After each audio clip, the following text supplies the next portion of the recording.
హైదరాబాద్ వారాసిగూడలో దారుణం జరిగింది. పెళ్లికి ఒప్పుకోలేదు అని యువతిని దారుణంగా పొడిచి చంపాడు ఉమాశంకర్. టైల్స్ పనిచేసే ఉమాశంకర్ తాగుబోతు కావడంతో మృతురాలు పెళ్లికి ఒప్పుకోలేదు. దీంతో కక్ష పెంచుకున్న ఉమాశంకర్ దారుణానికి ఒడిగట్టాడు. పోలీసులు కేసు నమోదు చేసి దర్యాప్తు చేస్తున్నారు. ఈ దారుణ ఘటనకు సంబంధించి మరింత సమాచారం మా ప్రతినిధి అమర్ అందిస్తారు. ముషీరాబాద్ బాపూజీ నగర్లో దారుణం చోటు చేసుకుంది. పట్టపగలే 18 ఏళ్ల అమ్మాయి పైన అత్యంత దారుణంగా కత్తితో దాడి చేసి హతమార్చారు. ప్రస్తుతం మన ఘటనా స్థలంలోనే ఉన్నాం. చూడొచ్చు, బాపూజీ నగర్లోని ఇదే ఇంట్లో ఆ అమ్మాయితో పాటు వాళ్ళ కుటుంబం ఉంటుంది. అయితే ఒకసారిగా వాళ్ళ మేనబావ అయినటువంటి ఉమాశంకర్ రావడం, ఆ తర్వాత పెళ్లి చేసుకోమని ఒత్తిడి చేయడంతో పెళ్లికి నిరాకరించింది. ఏదైతే ఒక టెంపుల్ విషయంలోనే వాళ్ళ మధ్యలో గొడవ తలెత్తినట్టు తెలుస్తుంది. ఇదే ఇంట్లోనే ఈ అత్యంత దారుణంగా ఉమాశంకర్ ఆ యువతిని హత్య చేసి చంపినటువంటి నేపథ్యం అవుతుంది. ప్రస్తుతం ఘటనా స్థలానికి చేరుకోవడం, పోలీసులు ఉన్నటువంటి క్లూస్ కూడా సేకరించారు. ఆ మహిళ యువతిని గాంధీ ఆసుపత్రికి అయితే పోస్ట్మార్టం నిమిత్తం తరలించారు. ప్రస్తుతం ఓనర్ మాట్లాడించే ప్రయత్నం చేద్దాం. ఏంటన్నా, ఏ సమయంలో జరిగింది? అరౌండ్ 140కి అయిందన్న.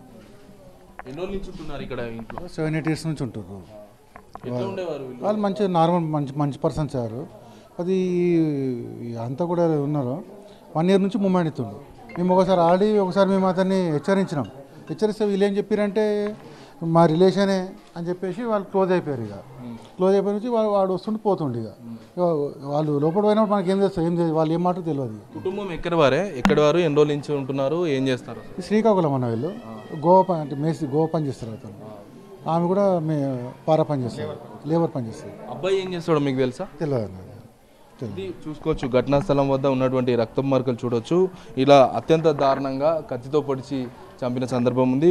ఓనర్ చెప్తున్న ప్రకారం శ్రీకాకుళం జిల్లా పలాసకు చెందిన వ్యక్తులుగా చెప్తా ఉన్నారు. ఏదైతే యువతి హత్యకు సంబంధించి ఉన్నటువంటి తల్లిదండ్రులు తాపిమేస్త్రి పని చేసుకునేవారని డైలీ వేజెస్గా ఇటు చెప్తా ఉన్నారు.